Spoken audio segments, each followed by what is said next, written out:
राज्य में उग्रसेन नाम का एक राजा था। उसने अपनी पुत्री देवकी का विवाह वासुदेव नाम के युवक से तय किया। देवकी का भाई कंस, जो कि बहुत ही क्रूर, दुष्ट और निर्दयी था, देवकी से अत्यंत प्रेम करता था। इसीलिए विवाह संपन्न होने के बाद कंस स्वयं उसको छोड़ने ससुराल गया।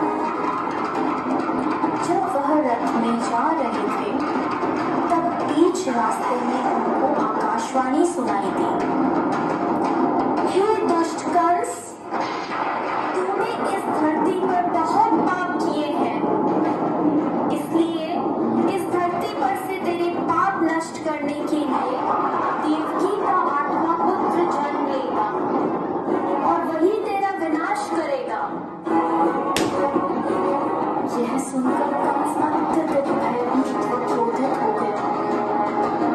वह बीच रास्ते में से ही रथ को वापस मथुरा ले गया और देवकी और वासुदेव जी को बंदी गृह में डालकर बंदी बना लिया। समय बीतता गया। कुछ समय बाद देवकी की पहली संतान हुई।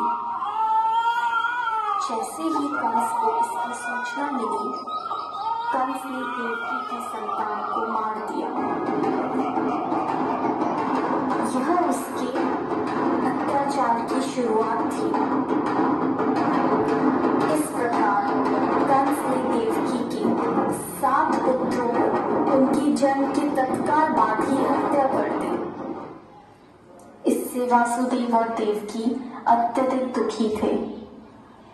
पर अंततः इस अंधकार के छटने का समय आ गया, जब भगवान ने धरती पर मानव रूप धारण करते हुए जन्म लिया। उस दिन का अंधेरा और तेज वर्षा हो रही थी। ऐसे लग्न में भगवान ने धरती पर देवकी की 8वीं संतान बनकर बालक रूप में जन्म लिया। जन्म लेते ही वहां एक दिव्य प्रकाश प्रकट हुआ और उस प्रकाश में से श्री विष्णु भगवान ने अपने पूर्ण अवतार में दर्शन दिए और वासुदेव से कहा, हे वासुदेव, मैंने इस धरती पर कंस जैसे दुष्ट और अत्याचारी मानव का विनाश करने के लिए कृष्ण अवतार में जन्म लिया है। अतः मैं आपसे विनती करता हूँ कि आपके दोस्त नंद के घर ले चलें, जहाँ उनकी पत्नी यशोदा ने बालिका को जन्म लिया है। उस बालिका को यहाँ ले आकर मुझे यशोदा के बगल में सुला दें। ऐसा बोलकर भगवान अंतर्ध्यान हो गए। भगवान ने एक शिशु का रूप धारण किया और एक चमत्कार हुआ। वासुदेव और देवकी पीढ़ी मुक्त हो गए। कारागार के द्वार अपने आप खुल गए।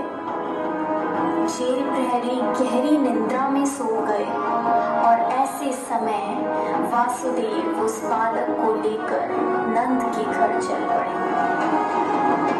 तेज वर्षा के कारण यमुना नदी का बहाव बहुत तेज था, पर यमुना नदी ने वासुदेव और उनके पुत्र के लिए रास्ता बना दिया और शेषनाग ने प्रकट होकर कृष्ण भगवान को अपने फन फैलाकर तेज बारिश से बचाया। आखिरकार वे नंद के गांव पहुंचे और कृष्ण को यशोदा की बगल में लेटाकर उनकी पुत्री को वापस बंदी गृह ले आए। वहां पहुंचते ही बंदी गृह के दरवाजे स्वयं बंद हो गए। सारे जेल प्रहरी उस पुत्री के रोने की आवाज सुनकर जाग गए और कंस को सूचित किया।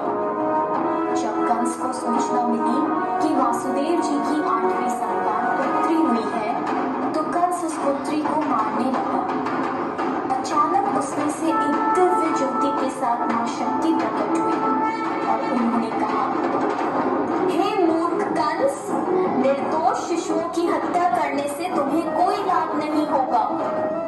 तुझे मारने वाला इस धरती पर जन्म ले चुका है। तेरा वध करने के लिए देवकी के 8वें पुत्र ने इस धरती पर जन्म ले लिया है और वही तेरा विनाश करेगा। ऐसा कहकर वह दिव्य शक्ति लुप्त हो गई।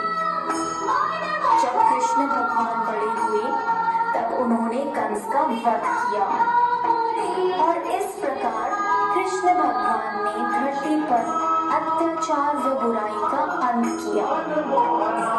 इसीलिए हमेशा प्रत्येक भाद्रपद की कृष्ण पक्ष की अष्टमी को जन्माष्टमी के रूप में श्री कृष्ण का जन्म दिवस मनाते हैं।